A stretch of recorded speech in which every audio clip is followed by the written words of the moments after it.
This is Kal Kat, the Kal Katster, and this is a review of Bad Moms Christmas, the sequel to Bad Moms from, I think, just over a year ago. It hasn't been that long since they did one of these, but maybe they held the first one back a year or two. But, yeah. Stone Gremlins already did something on this, and, yeah, not as good as the first one. And the first one was just sort of there, blasé, so the sequel was, well, less than blasé. There were some funny scenes, but usually they were kind of gross out, shocking scenes, like the shocking sort of suggestive guy getting his balls waxed. That was, yeah, funny. But and the stripper Santa's idea was done before in other movies, but here done again. The suggestion that the older ones are going to go to Vegas has kind of been done. Yeah, the Hangover, but basically. But yeah, this one was, well, just sort of there. Mina Kunis and Kirsten Bell and the others were, Wanda Sykes were phoning it in, but the older ones steal the show. And I'm not going to bother looking up who they all are, but clearly the bitchy mom that plays the Clunis's mother steals the show from the other younger actors. The child cussing in the beginning was just done, but in this one he does it again. It was done better in Bad Santa, I think, but not Bad Santa 2, which I didn't see. Yeah, part of the, yeah, I'll give away spoilers. Why not? The movie is about Christmas 2017, which hasn't happened yet, and all of the bad moms from the first one's mothers that come to town, and they prove to be more neurotic than them, which is sort of like, okay, we'll up the ante by having their mothers be crazy. Yeah, that'll work. So Clunis, who was kind of the strong-willed middle one, her mother is more strong-willed and more demanding than her. Apparently her grandmother was even worse. Okay, we're just doing more of the same but slightly different. And then we come to the mother of the other... Hold on a second. Then we come along to the mother of the other lady, who is the blonde lady, who is super protective, and more so that, so yeah, you can see there's a plot thread here where the writers, being current SNL people, were like, oh, let's just have more of it, like, yeah, let's just up the more of it kind of thing, make the overbearing mother's father understanding or something, or let's do more or less, let's just have that, let's have a really intensely sexual stripper guy for the ladies that are watching the movie that get all like, ooh, stripper guy, huh? And it's like, well, okay, but yeah, and then let's have the cowboy lady who was the wild one. Let's have her mother be even wilder, have her like demanding to get money from her and stuff, bets and stuff. But as I kind of remember from the first one, she didn't have much money anyway, so mooching money off of her daughter is kind of ridiculous, because she didn't have... yeah, what has she got? She works in a day spa. How much money does she really... I mean, technically would be making at a day spa. I mean, you have tips and I guess the stipend from the spa, but yeah, she's... if she's enrolling in dough, then yeah, why doesn't the crazy mother work for the spa too? So yeah, of course it's a comedy, so we can forgive the leaps in logic in a comedy. However, the first one in the supermarket was funnier. But yeah, they needed more of the bad moms being bad moms, is what they needed. Instead of, this is basically bad grandma instead of bad grandpa. So the grandma's bad. Or dirty grandma or whatever. But they made the prudish grandmother the person holding it all together and having weird parties and stuff. And actually, even though the overbearing mothers are clearly over-the-top archetypes of the first generation, just more so, it does detract from it and makes it less interesting. I think it would have been better had the grandmothers been some sort of juxtaposition instead of literally being them but older. And of course they get together at one point in the church scene. There's a long extended church scene near the end which does have some weepy moments, but only because of the music. And the possible story being familiar, and I'm sure people will if anybody gives it a decent rating, it'll be because, oh, there was a weepy part in it. Well, a comedy should be funny all the way through, but yeah, it's a dramedy at that point. There was a lot more drama than comedy. Yeah, I would say that there was like divorce issues and parental issues and counseling issues. There's a hilarious Wanda Sykes counseling scene. Just for that, he gets a star for that one scene. But because that was funny. Wanda Sykes should have her own movie. Or maybe she shouldn't. I don't know. Maybe she can't like do a whole movie, just cameos. But yeah, the mothers are chewing scenery, and the evil mothers. Well, they're not evil. They're just overbearing mothers, boundaries and issues and stuff. They're not. Yeah, they're just sort of there. They kind of get a pact at the church, and then later on, and all the stuff the overbearing mother does, who's the main character really, include the Clunis's mother in the story. Does all the crazy things, like she throws a big party with like a Wayne Newton kind of guy, and she has like she super decorates the house ridiculously, and does this big garish like front area thing, and with partridges and stuff, and does this crazy overbearing thing. I've seen that before. It was in National Lampoon's Vacation. It's already been done. It was done Christmas Vacation. It was done in the 80s. Way back in the day. That joke is really old. And throwing a party at Christmas, they did that in Office Christmas Party. Did the same thing. So yeah, this movie was clearly riffing on that other movie and that 80s movie. But which is not, imitation's a good thing if you do it right. The Chevy Chase movie included a bumbling person like Chevy Chase, the character, and there was a bumbling person in this one, but he was not as prevalent. Yeah. So the waxing scenes were kind of funny, and the other some of the other stuff was funny, but it wasn't about bad moms though. They were trying to make it, at one point, almost about how to properly parent your kids. Isn't the whole point of the movie to not be about that? Isn't the whole point of the movie to be about them acting insane? And that's the whole point? It's but I was waiting for the team up between the crazy mothers and the younger mothers, who decided, screw all of Christmas, let's just destroy the town. But they didn't do that. But yeah, they needed to have, more. It just needed something more to it, and a tighter script. It needed less linorama. It needed less weepy stuff. Less drama, less shouting and cajoling. Shouting at people back and forth, like some of the modern sitcoms, is not comedy. They're just shouting at somebody. That's not comedy. That's just you're startling them in a different way other than horror. The horror's startling them. You're startling them with emotion.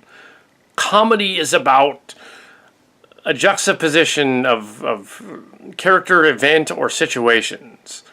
So comedy, good comedy, is not about making fun of like racial stereotypes and religious stereotypes. It's about making fun of the stereotypes that are just general.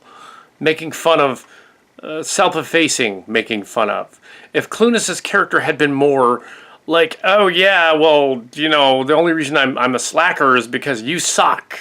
That would have been an awesome scene in there. And instead they went for, no, Grandpa explained it all, that like, no, the mother secretly isn't overbearing. She's really just a bully because she was bullied. It's like, what kind of a man? That's too serious. No, it should just be that she's a bitch, and that's the point. That would be funnier. It's like, oh well, because earlier on they played up the crocodile tears with the other one going like, I have cancer, so that she can get sympathy, So the other one's like that too. So get me sympathy to the other one as well. And it's like, that's all they had to do. I don't know why they didn't do that. It's like, it would have been funnier and more messed up if they were like, so, yeah, the three other, when they revealed that the three older mothers got together at the church before Mila Kunis showed up to apologize. When they revealed that, they were just kind of vaguely shocked. They should have been they should have been mad. The younger ones should have been like, hey, wait a minute. You guys tricked us into being all smarmy and cute for Christmas, darn it. If the one was playing Scrooge, you think she would have been like, you know, you know, it would have been the Charlie Brown ending, basically. Like, no! Lucy, what have you done? You know, that kind of thing. And that's funnier, because then the juxtaposition would be that this whole time they did this big weepy scene, but then at the end they were in on it. That would be funnier. It'd be like, oh, so none of it mattered then. That would have been more messed up. And be like, oh, man. See, that would have been good. But yeah, it was trying to be too cynical and dark for its own good in parts, and trying to be too serious in parts where it should have been hilarious. It should have been over the top, and worse than they tried for the over the top with the three lead older characters. But they didn't go there in the right way. They needed to say, okay, well, if it turns out these three older ladies are actually more messed up than their daughters, show that. Don't just say it, show it. Make them completely bizarre. Like, oh my God, they would actually do that. Like, the overbearing one, maybe she's doing like Office Christmas Party and she's got like a snuff box of Coke, which would account for why she's got all that stuff that she can set up really quick. She's actually a drug dealer. That's how she gets all that money. See, that would be funny. Like she's all like, well, you know, my rich aristocratic mother, you know where she gets all that? It's from Colombian drug lords and shit. The drug lords walk in, and that's a different movie. That would be the one where they go to Miami and they have the and they kill the guy. That's messed up. They killed the stripper. Yeah, they're doing a lot of stripper movies this year for some reason. Got another one from a couple of months ago with a stripper. This one they don't kill the stripper though. So yeah, they needed more bad moms and less of bad grandmas. And they needed more zany, weird antics instead of them getting serious and saying, oh, it's ruining our Christmas. No, play that up. Instead of it's ruining their Christmas, it's ruining it in a pathetically hilarious way. Like the snow turns out to be Coke or something. Well, they've already done that, but I guess I didn't want to do that. Or something, it just needed something. It really did. Yeah, so there's, it needed something. And the message was weird. It was like they're basically saying, okay, yeah, at the end, Mila Kunis's character overreacted, because mainly it's about her. It's about Mila Kunis's character, not about Kristen Bell's character. And she overreacts, although the other mothers, she's totally justified in what she did overreacting at the party, in the story. Completely justified. The lady's crazy as a loon, but she's all stuck up. And she's not stuck up. The daughter's not stuck up, So, yeah, she's totally justified in what she did. Maybe not kicking her out permanently, but, you know, what she did. And then the other one, and then there's like this weepy scene in the church, and that was completely ridiculous because they just cut off the music and the choir, and nobody complained that they were talking the whole time. That's not going to happen in a real church. No. But they were also talking in the bar, like there was no music playing in a bar. So, yeah, right. Sure there wouldn't. You would not be able to hear yourself talk in a bar like that. But they do that in the movies all the time, so they were playing off that. So I didn't mind that part as much as the other, as the idea that they have to have a message at the end that sort of redeems their Christmas and everything gets all hunky-dory and it's a wonderful life kind of spoof. If you're going to do that, then do that. Go all out. Say, like, you know, if she's going to have the epiphany, the Scrooge kind of epiphany, then do that. But don't just apologize and walk off. That's not enough. There has to be some sort of redemption. It's a comedy. There has to be some sort of payoff. There wasn't a payoff. There was just a weepy scene. That's not a payoff. That's an apology. They're basically saying, okay, well, we couldn't think of an ending, so Christmas is saved, the end. No, you can't end it there and with them in an amusing scene with the guy dancing and all that. It's not enough. You have to have your final act has to have a connective bit or it doesn't work. it would appear that they reshot a lot of this movie. That's what it seems like. And they like, well, we have to add stuff where it's, nice. We can't just be mean. Whatever's been added. I don't know. There was no blooper trailer thing, so I don't know if anything actually has been. It looks like they filmed it over the course of maybe 2 weeks. It looks like they rushed it so they could get it out like within a year of the last one. It's kind of crazy. So yeah, there's my review. Anyway, I didn't see Thor twice, but I saw it once. Yeah, so no, I didn't see any previews. I got in late, but I did see the very beginning of this movie. It was just the beginning. She was still narrating. I was reminded of the Chevy Chase movie with Christmas Vacation.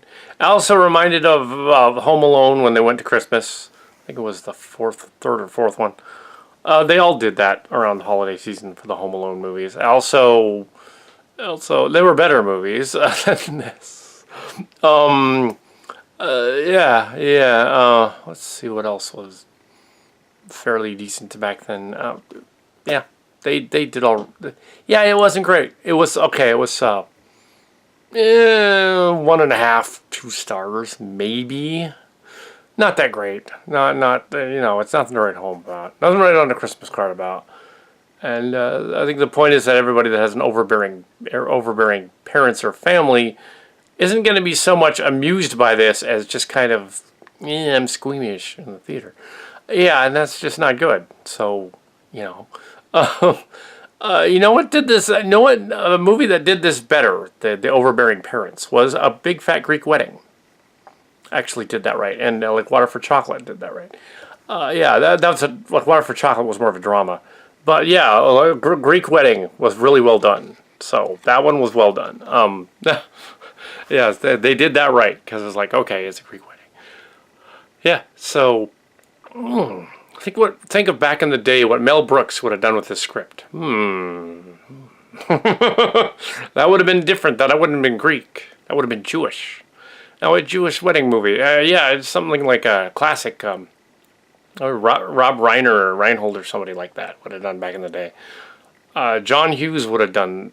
Actually, in a sense, this is kind of like a little bit like it's homaging John Hughes quite a bit. Planes, Trains, and Automobiles, which was also a schlubby Christmas movie, down and out kind of thing.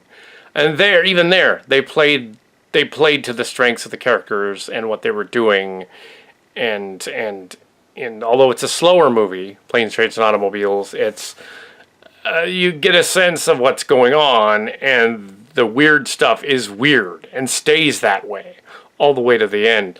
And the redemption is that you get a redemption, but it's completely subtle, and then you're in the end credits realizing, oh, that guy was doing okay. But in this one, you don't get that. You just get, oh, I apologize. Yes, okay, it's all nice now. The older ones are gonna go to Vegas for a setup for a sequel. Oh, okay, whatever. So what is it gonna be? The Marigold Hotel with in Vegas? It's gonna be like Honeymoon in Vegas. No, The Hangover, and it's gonna, but it's gonna be old ladies. Well, yeah, old ladies.